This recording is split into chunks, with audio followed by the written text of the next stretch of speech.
Добрий вечір. В ефірі «Бугоні». Я і ведуча Альвіна Сидбулаєва. І наш гість на цю годину Андрій Павловський, народний депутат 6-7 скликань. Доброго вечора вам. Доброго вечора вам і нашим глядачам.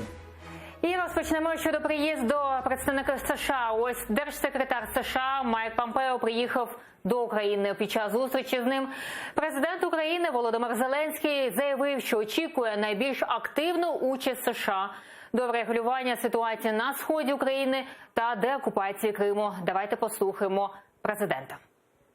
Сполучені Штати Америки були, є і будуть нашим ключовим союзником у захисті суверенітету та територіальної цілісності України. Ми дуже високо цінуємо зусилля президента Трампа та його адміністрації у цих справах. Вдячні і за вашу особисту, тверду і непохитну позицію щодо війни на Донбасі та незаконної анексії Криму. Сьогодні я висловив надію, що Сполучені Штати Америки будуть більш активно залучені до процесів мирного врегулювання на сході України та деокупації Криму завдяки призначенню з цих питань окремої посадової особи з Державного департаменту. Держсекретар США Помпео вкотре наголосив, що Сполучені Штати ніколи не визнають незаконну анексію українського Криму. Слухаємо. Україна – це фактично фортеця між Східною Європою і авторитаризмом. Сполучені Штати Америки бачать Україну як країну, яка бореться за свободу, демократію і благополуччя. Ми продовжуємо підтримувати Україну, в тому числі антикорупційні зусилля. США працюють над тим, щоб Україна розбудувала верховенство права, інвестиційний клімат, реформувала оборонний сектор і енергонезалежність. В липні ми ухвалили Кримську декларацію, де чітко вказано, що Крим – це частина України. США ніколи не визнають незаконну анексію Криму Росією. Пан Андрій, ось ми чули і представника США, а також президента України. Як гадаєте, наскільки Україна важлива для США, на ваш погляд? Будемо сподіватися, що важливо і що нема кулуарних домовленостей, за якими Сполучені Штати коли-небудь погодяться віддати Україну в зону впливу Росії чи повернути її туди. Чи ми бачимо, що постійну таку підтримку з боку США, вони приїжджають і на міжнародній арені кажуть щодо Криму і щодо війни на Сході. Як гадаєте, така підтримка 6 років, що може зробити ще США, аби так тиснути на Росію, щоб вона відмовилася від Криму? Я думаю, що Сполучені Штати можуть застосувати більш жорсткі санкції, які будуть по-справжньому чутливі для економіки Росії, для режиму Путіна. Тому що зараз, вони для них болячі, але не смертельні. Ці санкції, вони продовжують свою агресивну політику. А якщо можна подробно, що ви маєте на увазі? Як це тиснути ще більше? Про що мова? Наприклад, ми ж знаємо, що російська економіка залежить від експорту сировини, то західні країни навпаки шукали шляхи, як застосовувати нові сучасні енергетичні технології і відмовлятися від російських енергоносіїв, не потрапляти до них в залежність. Ми поки що бачимо на прикладі Західної Європи зворотній шлях.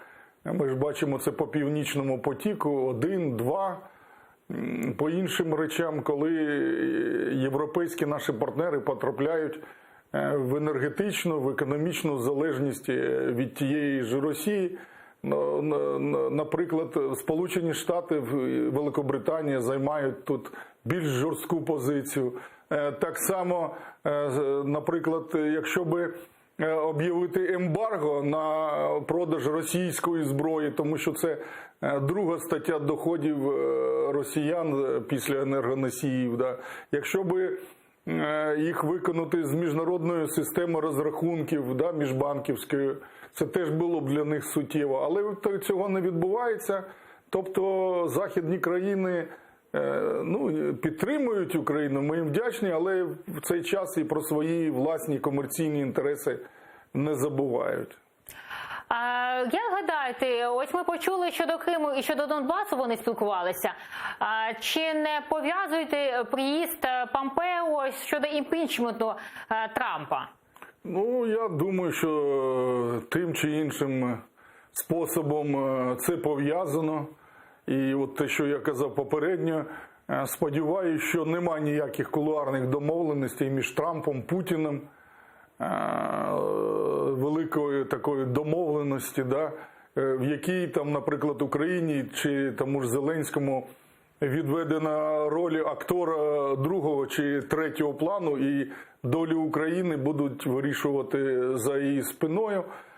Разом з тим, безумовно, Сполучені Штати, Трампа, республіканців турбують питання наближення президентських виборів, їх результат, безумовно. І тому я думаю, що це теж якимось чином пов'язано. Тим більше ми бачимо, що радники Зеленського, наприклад, той же Єрмак, зустрічались з адвокатом Трампа Джуліані, там піднімалось питання щодо допомоги розслідуванні, нібито корупції пана Байдена, його сина, з цією сумнозвісною фірмою Бурізмо і так далі. Можливо, від Зеленського будуть вимагати дати обіцянку почати об'єктивне розслідування діяльності цієї фірми Бурізмо. Тобто ви не виключаєте, що з одного боку ми отримуємо допомогу, з іншого боку США також будуть чекати якусь таку підтримку щодо розслідування Байдена. Зараз процес імпічменту в Сполучених Штатах продовжується. Зараз від Зеленського, я так думаю, адміністрації Трампа треба, щоб Зеленський зробив заяву, що ще раз повторив, що на нього ніякого тиску насправді не було. І що там допомога Україні не пов'язувалась зі слів Трампа і інших високопосадовців Сполучених Штатів з допомогою Україні. Зрозуміло. І поговоримо щодо ПАРЄ. Ось там підтримали резолюцію, в якій вимагають від Росії, зокрема, припинити анексію Криму та підтримувати збройні формування на сході України. Давайте послухаємо разом. Закликаємо Росію до низки заходів, в тому числі співпраці із Заходом розслідування катастрофи рейсу MH17, збитого над Донбасом в липні 2014 року, припинити нелегальну анексію Криму, а також повністю виконувати Мінські угоди, зупинити військове вторгнення до України та підтримку збройних угрупувань на її сході. Ось, пан Андрій, така ось заява. Як гадаєте, чи Росія буде виконувати ці резолюції, протягом яких 6 років вони порушують права людей щодо кримських татар, щодо українців, які живуть на окупованій території? Є ілюзія така у європейських депутатів, що якщо вони повернуть Росію, вже повернули до ПАРЄ, то вони якимось чином зможуть впливати на ситуацію з правами людини, чи якимось чином засуджувати Росію, чи ще ж. Ми ж розуміємо, що Росія всі ці поступки, повернення розуміє тільки як слабкість і взагалі не збирається щось виконувати. Тим більше ви бачите, що Путін дав наказ внести в Конституцію України, в Конституцію Росії положення, що російське законодавство є вищим за міжнародне. Тобто вони фактично вже наперед кажуть, що їм наплювати на будь-які міжнародні договори, зобов'язання, міжнародне право, і будуть продовжувати в тому же дусі. Я просто дивуюсь нашим європейським партнерам, які ще мають з того якісь ілюзії. Пане Андрій, як гадаєте, ось повернення російської делегації – це програш для України чи все ж таки програш для європейських країн? Я б сказав більше, це приниження України, і це відверто недружній крок з боку наших європейських партнерів, якщо їх можна так називати. Тобто вони свої власні шкурні, комерційні інтереси за російський, вибачте, вонючий газ, за російські гроші поставили вище, ніж свої ж власні загальноєвропейські демократичні цінності. Тобто вони їх фактично продали Росії. І нам треба теж не соромитись, робити з цього висновки і думати, як бути в майбутньому зв'язку. І ми доєднається до нас зараз Марія Іонова, народна депутатка фракції «Європейська солідарність». Доброго вечора, пані Марія. Добрий вечір. Пані Марія, ви були в делегації ПАРЄ в минулому, і ми з вами бачилися в ПАРЄ влітку. Як вам сьогоднішня делегація, вона виступала, як ви оцінюєте? Ну, насправді, я думаю, що ще зарано робити висновки. Там в основному команда і наша делегація складається з нових членів, і в основному більшість це з фракції «Слуги народу». Є декілька дуже досвідчених депутатів, це Сергій Соболєв, Олексій Гончаренко, Андрій Лопушанський. Але насправді питання, от я просто почула попереднього виступаючого, я думаю, що все ж таки Рада Європи, вона сама себе принизила в першу чергу, порушивши свої статутні, скажімо так, правила, основоположні принципи. І все воно виглядало, насправді, дуже,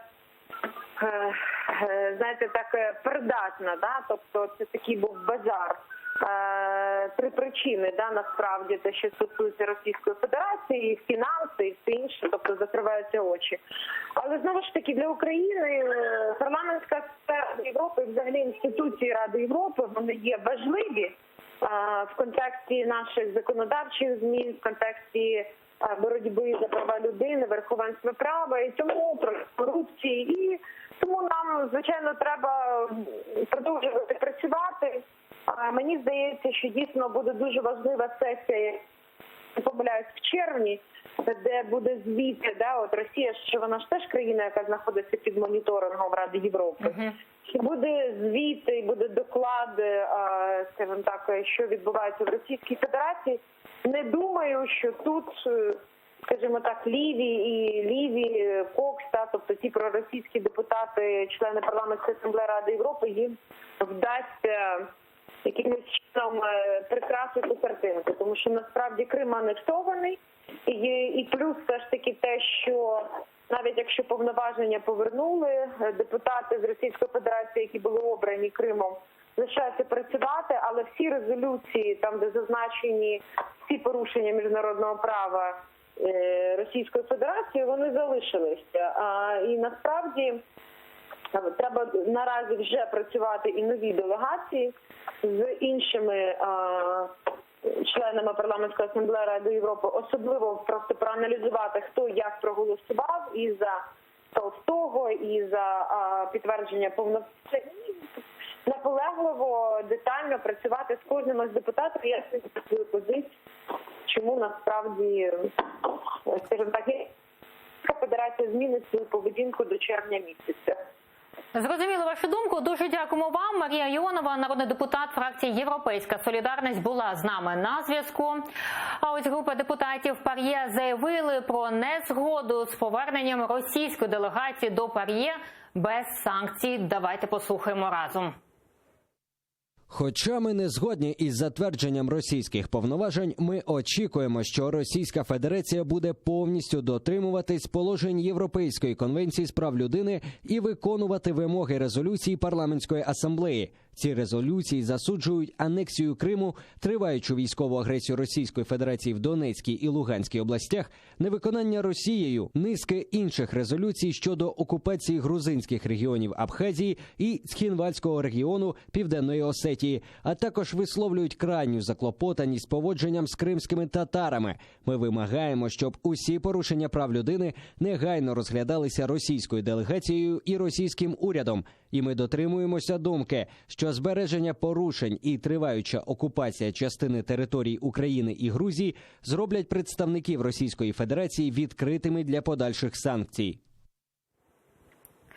Пане Андрію, ось ми почули щодо цитати Пар'є. Так, як гадаєте, взагалі країна-агресорка Росія, вона буде виконувати ці резолюції? Вона буде якось долучатися, хоч щоб не порушувати права українців, кримських татар? Слаба надія, що Росія буде дотримуватись прав людини. Історично в Росії завжди зневажали людину, зневажали правами людини, і нема жодних таких ознак того, що вона в майбутньому буде дотримуватись, поки Тоді, на вашу думку, чому залишається саме нинішня влада. Чому російська. Росію повернули до Пар'є?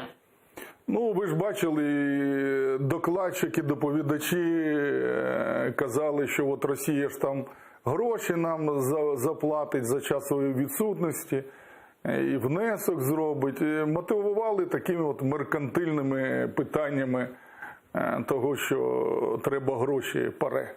Тобто, на вашу думку, гроші виграли, ніж якщо порівнювати з порушенням прав людей. Тобто для них, для європейців, важливіше стали гроші, ніж порушення прав людей. Ну, ми повинні бачити, да, що таке лицемірство, якщо можна сказати, європейських політиків, що коли заходить мова про гроші, то вони це називають реалполітик. Да? Тобто гроші, російський газ, якщо поставити на важелі, вони переважають, ніж ті ж хвалені російські, тобто не російські, європейські права людини, демократичні цінності і так далі. І зверніть увагу, що фактично зрадили Україну представники країн західних, да, на яких Україна якраз найбільше сподівалась, а східноєвропейські країни, які мають кордони з Росією, які раніше в історії страждали від нападів, від агресії Росії, вони підтримали саме Україну, яка теж є жертвою російської агресії. І підтримували також нас підтримують і США, вони розширили антиросійські санкції. Згоден з вами. Сполучені Штати, Великобританія займають більш жорстку позицію, більш принципову, ніж, наприклад, та ж Німеччина, чи Франція, чи Нідерланди. Взагалі це просто ліцемірство і виходить за межі якоїсь людяності. У Нідерландів збили літак, загинули десятки громадян Нідерландів, а депутати нідерландські голосували за повернення російської делегації. Ми це все бачили всі разом. І хочу зазначити, ось США, вони розширили антиросійські санкції, які вели проти посадовців окупованого Криму.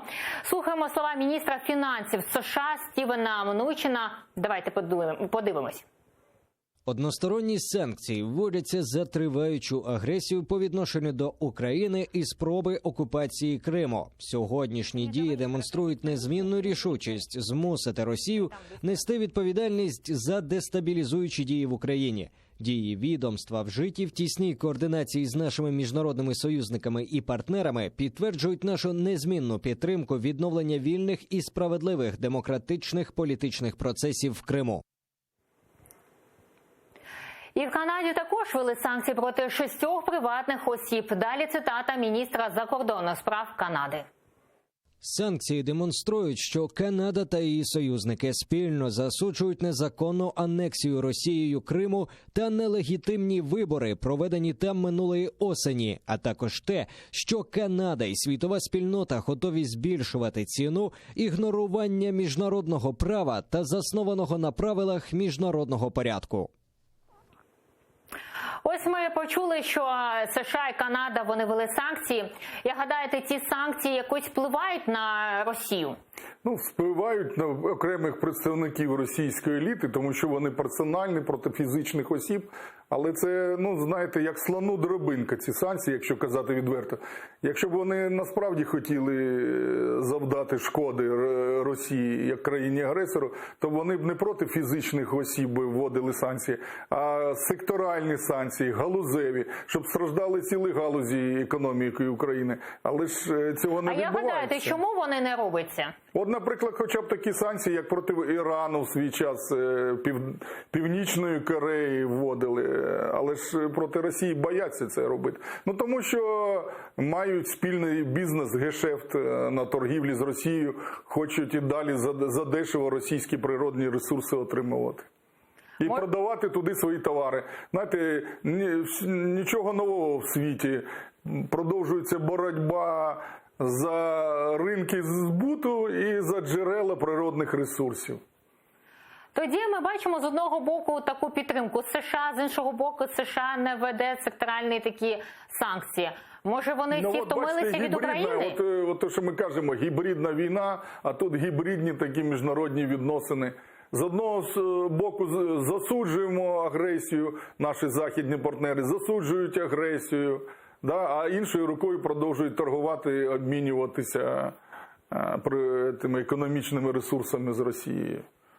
А як гадаєте, може втомилися від України? Вже шостий рік російська агресія в Україні. І Європа, ми бачимо повернення російської делегації до ПАРЄ. Ну, скоріш за все, вони несвідомі тої загрози, яку російський імперіалізм, агресія несе в світі для загальносвітової стабільності. Їм кажеться, що все це тимчасове, що, наприклад, поміняється Путін і політика зміниться. Хоча це, якщо подивитись на всю історію Росії, вона могла жити і розвиватись тільки за рахунок агресії, захоплення території сусідів і гноблення інших народів. І якщо далі будуть наші європейські політики питати, мати такі ілюзії, то нічого доброго для безпеки самої Європи це не призведе, але вони зрозуміють це, але вже буде занадто пізно. Це як було з Гітлером в свій час, якого весь час умиротворювали, давали йому захопити одну територію, іншу, пробачали, тільки б не було Великої війни. Але ж бачимо, вона все рівно була в Європі. Пан Андрій, ви такий досвідчений політик і бачили, як працювала і попередня влада, і сьогоднішня влада. Якщо порівняти, як взагалі Україна змінюється щодо ставлення до Росії, яка анексувала Крим і вела війська на Сході?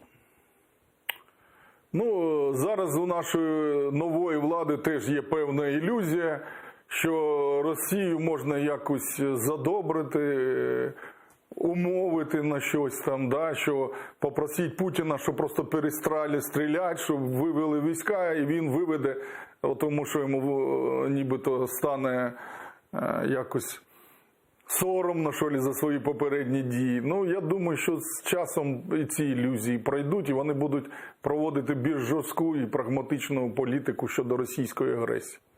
Якщо порівняти сьогоднішню владу і попередню, як гадаєте, хто більше говорив про Крим? Хто більше все ж таки хоче тиснути на Росію? Чи бачите ви різницю між попередньою і сьогоднішньою владою? Ну, я можу сказати свою думку. На мою думку, влада Зеленського продовжує політику і внутрішню, і зовнішньополітичну Порошенка. Тобто тут я не бачу великої різниці. Як гадаєте, чи є план у сьогоднішньої держави щодо повернення Криму до складу України? Важко сказати. Може, він і є десь там під грифом секретно в Раді національної безпеки і оборони, але публічно до українських громадян його ніхто не доводить, і ми не знаємо, є він чи немає його. Але не забувати про Крим весь час, нагадувати, от хоча б це влада робила, і це вже був би якийсь маленький крок до того, щоб рано чи пізно вирішити це питання. І поговоримо ще про одну тему. Ось Україна направила 7-му повідомлення до Міжнародного кримінального суду стосовно примусового переміщення цивільного населення з окупованого Криму. Вказано про відповідальність вищого керівництва Російської Федерації, яке саме започаткували і реалізовує політику переслідування на території півострова. Про це повідомили в прокуратурі Автономної Республіки Крим. Особливістю цього повідомлення є те, що в ньому зазначається саме про відповідальність вищого керівництва Російської Федерації, які саме започаткували і реалізовують політику переслідування на території півострова. Особливий акцент теж у цьому повідомленні йдеться про широкомасштабне і систематичне якраз витіснення населення з окупованого півострову, тому що ми бачимо, що це злочини і внутрішньопереміщені особи, які в результаті там злочинних дій виїжджають на материкову частину України, вони відбуваються на всьому півострові, відбуваються протягом майже всього періоду окупації. Пане Андрію, ось ми почули прокурора Автономної Республіки Крим. Як гадаєте, які будуть результати цих позовів щодо Міжнародного кримінального суду? Ну, сподіваємося, що вони будуть на користь Україні, а взагалі-то треба було б за 5 років побільше б таких позовів, і вони повинні були до міжнародних інстанцій ледь не щомісяця надходити, а не так воно якось компанійщину характер мають, не системний характер, скажімо так. Тобто вони мали, як на ваш погляд, кожен місяць звітувати? Ми бачимо, що щодня в Криму відбуваються і порушення прав людини, і переслідування кримських татар, да, порушення їх національних прав. То треба на це українській владі більш оперативно і жорстко реагувати. І не пробачати жодного випадку, про який тільки стає відомо.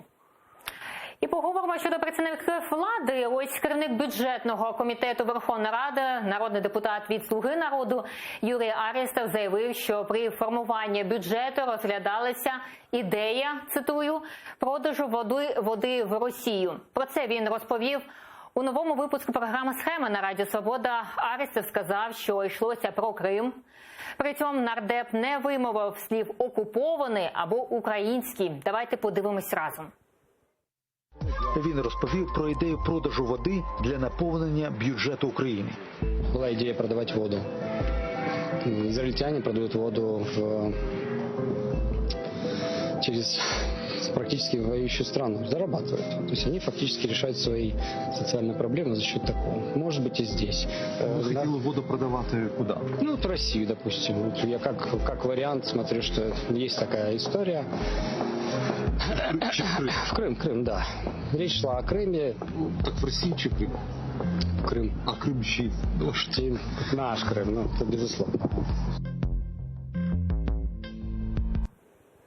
Пане Андрій, як вам така цитата депутата від «Слуги народу»? На жаль, серед слуг Зеленського забагато якихось неоднозначних таких фігур, які досі не можуть визначитись ні з Кримом, ні з окупацією Донбасу, чи роблять неоднозначні заяви. А що це означає? Яких депутатів обрали українці? Ну, на жаль, українці і не обирали. Це були ті депутати, які там пан Зеленський особисто чи його найближче оточення просто записали в списки партії «Слуга народу» на останніх парламентських виборів. І українці фактично обрали кота в мішку, да? Чи котів, да? Чи там інших якихось. Так, пане Андрій, дивіться, якщо вони вже розглядають такі ідеї в парламенті, в Кабінеті міністрів, про що це може свідчити в майбутньому, якщо зараз вже мають такі ідеї? Це тривожна ознака того, що ці люди для себе такі варіанти розглядають, як поновити подачу води в Крим, інші, замість того, щоб більш жорстко, щоб для Росії ціна окупації була задорога. Да? Треба було не тільки воду перекривати, а й перекривати електроенергію і так далі, і так далі. Будь-які зв'язки перервати з окупантами. І поговоримо щодо Криму ближче до нашого півострова. Ось 3 травня відбудеться мирна хода на Крим. В етері АТР лідер кримськотатарського народу Мустафа Джемілєв заявив, що ця акція не тільки кримських татар, а усіх патріотів України. Давайте послухаємо разом.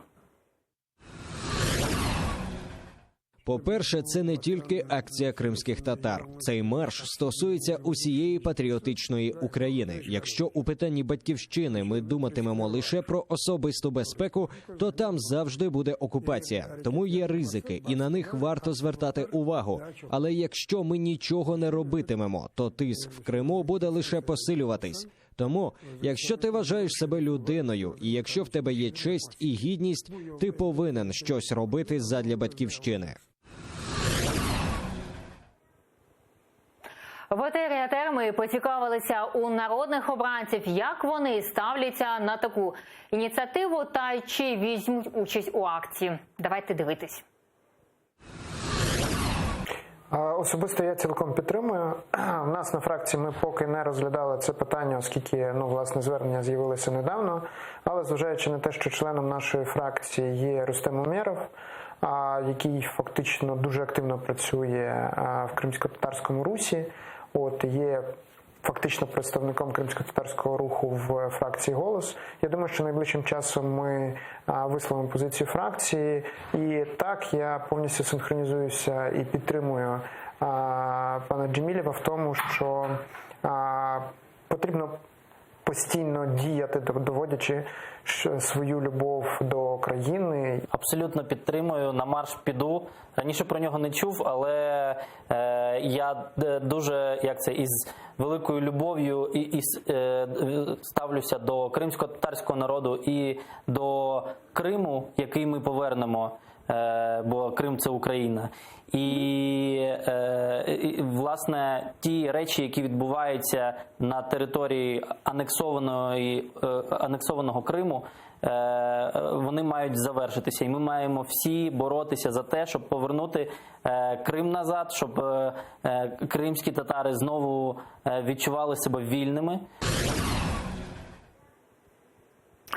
Пан Андрій, знаєте, до вас в гостях у мене був народний депутат позафракційний Антон Поляков. Він приєднається до акції. Чи приєднаєтеся ви до акції? Безумовно, я не тільки сам приєднаюся, а запрошую всіх своїх друзів, близьких підтримати кримсько-татарський народ, проявити солідарність з нашим братським народом, коли українці вже не 100 років жили поруч, разом страждали від російської агресії, відбивали цю агресію. Тому це крок, який повинен кожен свідомий українець зробити. Тобто ви схвалюєте цю ідею лідера кримсько-татарського народу? І прийму участь. З ким ще прийдете? Безумовно, запрошую своїх друзів, колег, родичів, сім'ю візьму з собою. Пан Андрій, знаєте, Меджліс закликає приєднатися також і міжнародні організації. Як ви гадаєте, чи вони приєднаються, чи вони підтримують не тільки кримських татар, а також українців?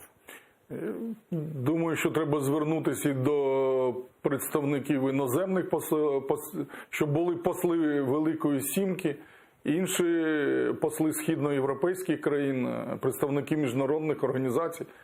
Це надало би більшої ваги цієї ініціативи. Дякуємо вам. Гостем нашої програми був Андрій Павловський, народний депутат 6-7 скликань. Дякую всім, хто був з нами в ці години. Залишайтеся з АТР.